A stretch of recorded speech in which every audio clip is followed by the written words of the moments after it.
Hi, welcome back to the Console Xplosion Weekly Wrap-Up. I'm your host, The Historic Nerd. Let's start this episode off by talking about Star Wars The Force Awakens. The film has now made over $781 million domestically and has broken $1.6 billion globally. So it's just proven that Disney can ride the nostalgia train all the way to the bank. And if you weren't tired of Star Wars before, oh, you will be.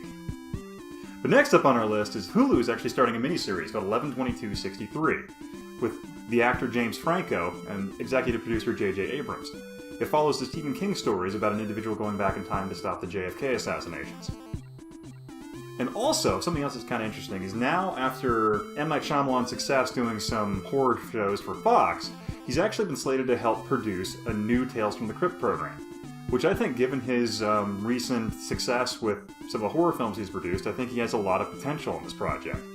So we'll see if he can completely redeem himself and go this route and actually do a really good job, which I think it's possible he could. I've never really been a Shyamalan hater, so I think it's kind of possible he will bring it back. And next up, you have the Oculus Rift with its new debut price tag of $599, which for a lot of people might be a little steep, so we'll see where this basically ends up with a lot of people on the market.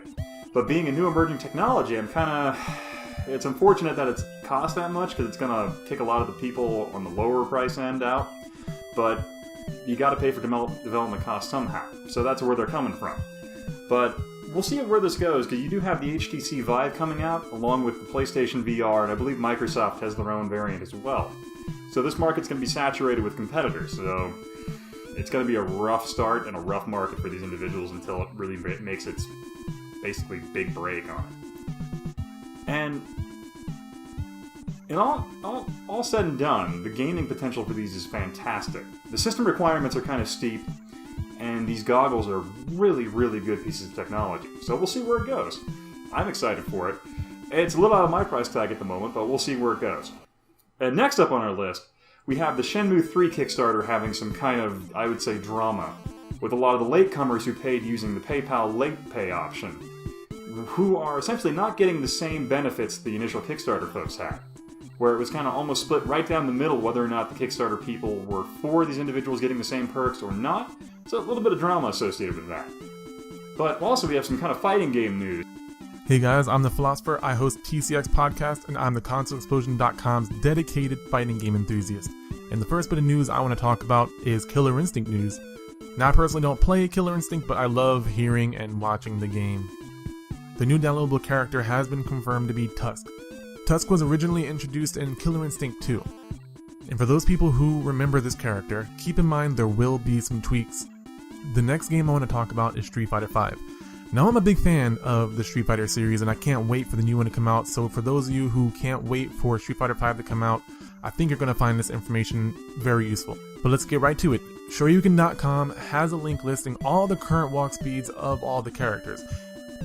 A Google spreadsheet has been created listing the current frame data of all the characters, and there is a website allowing you to see the current hitboxes of all the characters. That last website felt a little bit wonky when I first tried it out, but after messing with it for a little bit, it actually got a little bit easier to understand, and I saw its use. Now, as I said before, these tools are very powerful, but some of the data will have to be updated as Street Fighter V is tweaked by Capcom. For those out there like me who want to improve their game in Street Fighter V as much as possible, I'm going to have links down in the description for all the different resources that I talked about.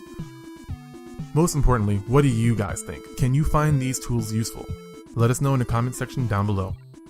Alright, we also have the Mortal Kombat Pack 2 coming out, with a number of kind of great characters. You have Leatherface from Texas Chainsaw Massacre and the Xenomorph from Alien. So you got some really fun little characters coming out. And so the potential for Mortal Kombat to have some kind of like new, really fun characters is kind of awesome. Introducing Freddy Krueger, Jason, it's almost... I'm not sure how I would describe that. It's kind of like your favorite horror people being able to beat the crap out of each other, which you'd think would almost be its own game title by itself. But Mortal Kombat definitely has taken advantage of that, and it's kind of a great little gimmick they got going. But that's the weekly wrap-up. I'll see you next week.